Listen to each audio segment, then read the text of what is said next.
औज़ुबिल्लाहिमिनश्शैतानिर्रजीम बिस्मिल्लाहिर्रहमानिर्रहीम। अस्सलाम वालेकुम दोस्तों, मैं हूं मोहसिन रफ़ा और आप लोग देख रहे हैं virtual student support services YouTube channel. दोस्तों, आज की जो मेरी वीडियो है वो ECU 403 की हमारी असाइनमेंट नंबर जो 1 आई हुई है स्प्रिंग 2020 के लिए, उस हवाले से है। आज की असाइनमेंट शुरू करने से पहले आपको बताता चलूं कि मेरे 2 नए यूट्यूब चैनल हैं जिसमें 24/7 टीचर्स ऑनलाइन है और की टू सक्सेस है।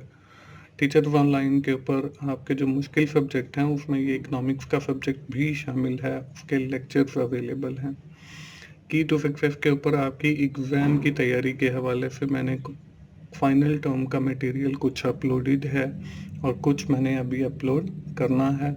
तो आप तमाम दोस्तों से गुजारिश है, जैसे आपने मुझे virtual student support services YouTube channel के अंदर सपोर्ट किया, आप मुझे 24/7 टीचर्स ऑनलाइन और की टू सक्सेस के ऊपर भी सपोर्ट करें और इनके ऊपर जो कंटेंट अवेलेबल है उससे भी फ़ायदा उठाएं और इन चैनल्स को भी सब्सक्राइब करें।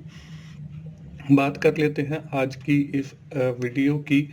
दोस्तों, मैक्रो इकोनॉमिक्स की इस असाइनमेंट की जो रिक्वायरमेंट्स हैं उसमें हमें एक केस दिया गया है। वो केस हम देख लेते हैं। Bangladesh is one of the fastest growing economy in the world in the decade since 2004. Bangladesh average a GDP growth of 6.5% that has been largely driven by its export of ready-made garments, remittances, and domestic agriculture sector.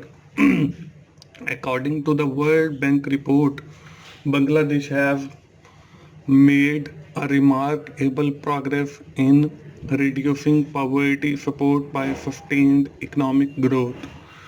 Tables provided below show the support fact and figure of the economy of the Bangladesh for different year along with their particular requirements. ये हमें बांग्लादेश की economy के हवाले से एक case दिया गया है और साथ ही हमें जो है इसके 3 टेबल दिए गए हैं। हमने उन टेबल्स को कंप्लीट करना है और उसके साथ जो रिक्वायरमेंट दी गई हैं उनको फाइंड आउट करना है, उनको कैलकुलेट करना है। मैं उन टेबल को यहाँ पे नहीं दिखाऊंगा, बल्कि एक एक टेबल को दिखाता जाऊंगा और साथ ही जो है उसको सॉल्व भी करना आपको सिखाता जाऊंगा। अब सबसे पहला जो टेबल है या सबसे पहली जो रिक्वायरमेंट है वो आपको स्क्रीन के ऊपर नज़र आ रही है। इसमें हमें टेबल के अंदर 2016 के और 2017 की consumption, investment, government expenditure, net export और ग्रॉस डोमेस्टिक प्रोडक्ट के हवाले से चीज़ें दी गई हैं। अब इसके टेबल के अंदर जो है आपको 2 वैल्यूज़ मिसिंग नज़र आ रही हैं। 2016 के अंदर जो है आपकी जो नेट एक्सपोर्ट है वो नहीं लिखी हुई और 2017 के अंदर आपकी जो GDP है, ग्रॉस डोमेस्टिक प्रोडक्ट है, वो नहीं लिखी हुई। तो हमने ये दोनों जो चीज़ें हैं ये कैलकुलेट करनी है। दोस्तों, इसको कैलकुलेट करने से पहले ऊपर जो हमें रिक्वायरमेंट दी गई है वो ये दी गई है। Suppose consumption, investment, government expenditure, net export and gross domestic product for the year 2016 and 17 for the economy of Bangladesh are given below table.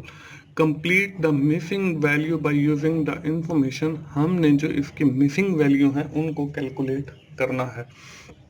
First of all, we have to calculate the net export value, then we have to calculate the gross domestic product.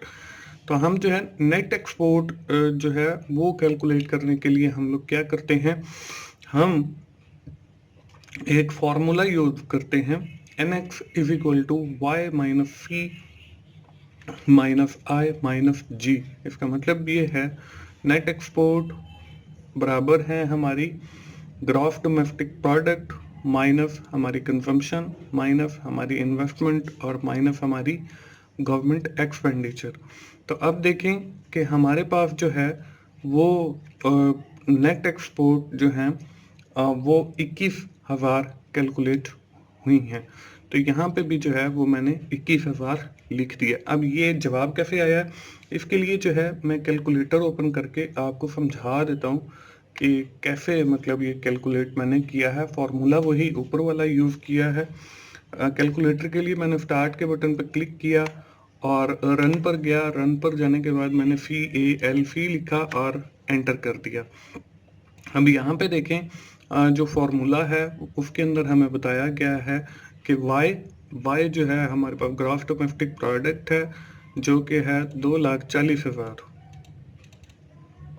ठीक है जी, 2,40,000 में से हमने minus किया।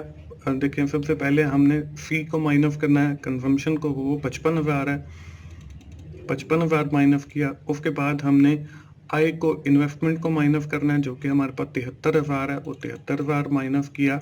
उसके बाद minus करना है हमने गवर्नमेंट एक्सपेंडिचर जो कि 91,000 है, वो हमने माइनस किए। तो हमारे पास जो है 91,000 एक ज़ीरो कम 91,000 हमने माइनस किया, तो हमारे पास जो जवाब है वो 21,000 आ गया। और यही यहाँ पे मैंने डायरेक्ट जवाब लिख दिया है 21,000, यही हमारी नेट एक्सपोर्ट की वैल्यू है।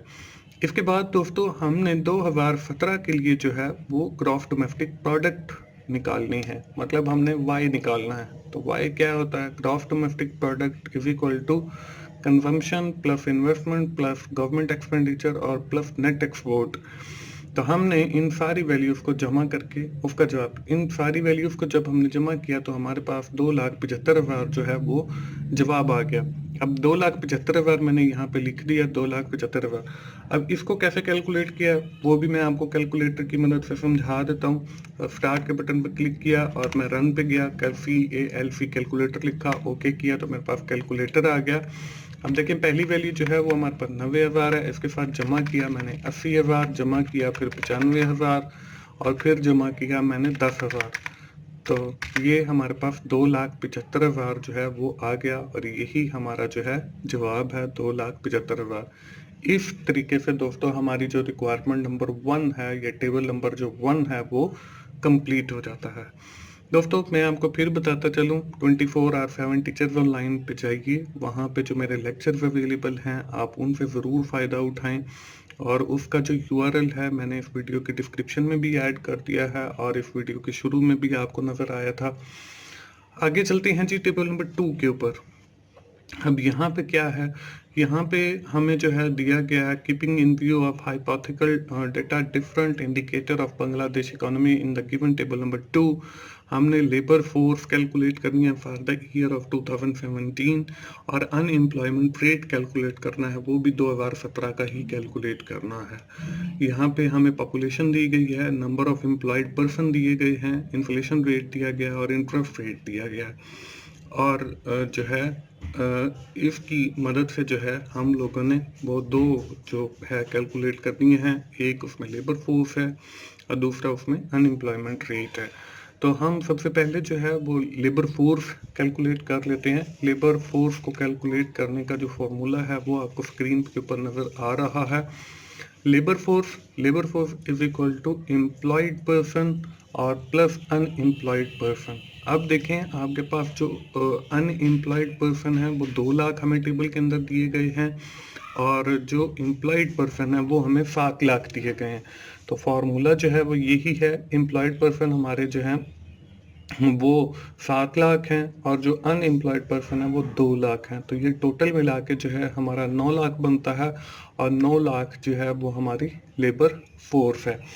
इसके बाद सेकंड जो रिक्वायरमेंट है इसको कैलकुलेट करने की वो है अनएम्प्लॉयमेंट रेट। अब अनएम्प्लॉयमेंट रेट कैसे हम कैलकुलेट करेंगे? अनएम्प्लॉयमेंट रेट कैलकुलेट करने का जो फॉर्मूला है वो ये है, unemployed person divided by labour force और मल्टीप्लाई बाय 100। अब देखें अनएम्प्लॉयड पर्सन जो है वो हमें दिए गए हैं इसी टेबल के अंदर जो कि 2 लाख हैं। लेबर फोर्स हमने ऊपर इससे पहले जो कैलकुलेशन की है उसके अंदर हमने लेबर फोर्स ही कैलकुलेट की है जो कि 9 लाख है और उसके बाद मल्टीप्लाई बाय 100 करना है। मैं फिर आपको बताता चलूँ दोस्तों, की टू सक्सेस को ज़रूर विजिट करें क्योंकि उसके ऊपर मैंने एग्ज़ाम की तैयारी के हवाले से मटेरियल अपलोड करना है। उसका जो URL है इस वीडियो के डिस्क्रिप्शन में आपको मिल जाएगा। आप जल्दी से उस चैनल को खोल के सब्सक्राइब कर लें ताकि जब भी मैं वहाँ पे मटेरियल अपलोड करूँ तो आपको उससे अलर्ट मिल सके और आप उससे फ़ायदा उठा सकें। अनएम्प्लॉयमेंट अनएम्प्लॉयड पर्सन जो है वो हमारे पास देखें 2 लाख हैं, divided by 9 lakh labour force और मल्टीप्लाई बाय 100, तो ये हमारे पास जो जवाब है 22.22% आ गया। और यही हमारी सेकंड रिक्वायरमेंट थी या सेकंड टेबल था जिसको हमने कंप्लीट कर दिया बाय कैलकुलेटिंग द वैल्यूज, जो हमने वैल्यूज कैलकुलेट करनी थी। इसके बाद आ जाती है हमारी थर्ड रिक्वायरमेंट। थर्ड रिक्वायरमेंट में देखें, suppose economy of Bangladesh produce only 2 goods, wheat and Apple, price of quantity wheat and Apple given table number 3 2013 and 14, calculate the following information. Nominal GDP calculate करनी है 2014 की और रियल जीडीपी कैलकुलेट करनी है 2014 की by taking the 2013 as base year. हमने यहाँ पे अब देखें 2 चीज़ें दी गई हैं, एक वीट एक एप्पल। 2013 की भी प्राइसेस दी गई हैं 7 और 11, क्वांटिटी 150 और 90। 2014 में प्राइस 10 और 15 बढ़ गई हैं, क्वांटिटी भी बढ़ गई है 200 और 110। हमने क्या करना है, हमने नॉमिनल जीडीपी कैलकुलेट करना है और रियल जीडीपी कैलकुलेट करना है। अब स्क्रीन के ऊपर हम सबसे पहले जो है वो नॉमिनल जीडीपी कैलकुलेट करेंगे। उसका जो फॉर्मूला है वो आपको स्क्रीन के ऊपर नज़र आ रहा है, प्राइस मल्टीप्लाई बाय क्वांटिटी और फिर प्लस और फिर इसी तरह आगे ये चलता चला जाएगा। अब देखें प्राइस जो है वो हमारे पास पहली जो आइटम है उसकी 10 है, तो 10 मल्टीप्लाई बाय 200।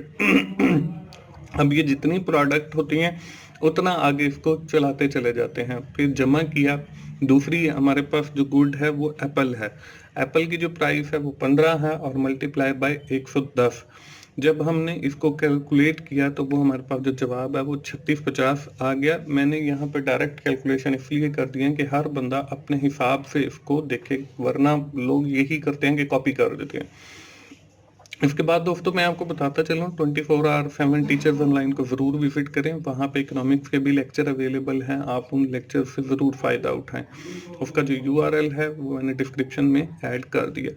इसके बाद है हमारे पास रियल जीडीपी। रियल जीडीपी जो है वो हम कैलकुलेट करते हैं कैसे, इसमें हमने 2013 को बेस ईयर कंसिडर करना है। तो जिसको हम बेस ईयर कंसीडर करते हैं उसमें सिर्फ प्राइसेस बेस ईयर की ली जाती हैं, बाकी जो क्वांटिटी होती है वो करंट ईयर की ही ली जाती है। तो रियल जीडीपी का फॉर्मूला भी आपको स्क्रीन के ऊपर नजर आ रहा है, base year price multiply by quantity और फिर जमा और फिर इसी तरह जितनी भी आपके पास गुड्स हैं वो चलती चली जाएंगी। अब यहाँ पे देखें हमने क्या किया है, 07 हमारी पहली गुड्स की प्राइस और मल्टीप्लाई बाय 200 हमारी क्वांटिटी हो गई। ये हमारी 2014 की क्वांटिटी और 2013 बेस ईयर की हमारी प्राइस आ गई। इसी तरह प्लस किया 11 हमारी सेकंड गुड्स की प्राइस आ गई 2013 की, क्योंकि बेस ईयर हमने लेना है, मल्टीप्लाई बाय 110 ये हमारी करंट ईयर की क्वांटिटी आ गई। जब हमने इसको कैलकुलेट किया और प्लस किया तो हमारे पास जो जवाब है वो 2610 आ गया। और इस तरीके से हमारी ये जो रिक्वायरमेंट नंबर 3 है या टेबल नंबर 3 है वो भी कंप्लीट हो जाता है। दोस्तों ये है हमारी असाइनमेंट ECO 403 की मैक्रो इकोनॉमिक्स की। मुझे उम्मीद है आप लोगों को आइडिया मिल गया होगा, बल्कि समझ आ गई होगी कि आपने इस असाइनमेंट को कैसे बनाना है। आखिर में दोस्तों मैं फिर कहूँगा कि आप 24/7 टीचर्स ऑनलाइन पे जाइए, वहाँ पे मेरे ऑलमोस्ट 15 सब्जेक्ट्स के लेक्चर अवेलेबल हैं। आप उनको फिर ना सिर्फ सुने बल्कि फ़ायदा उठाएं और मुझे भी सपोर्ट करें। दोस्तों मिलते हैं अगली किसी असाइनमेंट सोल्यूशन के साथ या GDP सोल्यूशन के साथ। उस वक्त तक के लिए अल्लाह हाफिज़।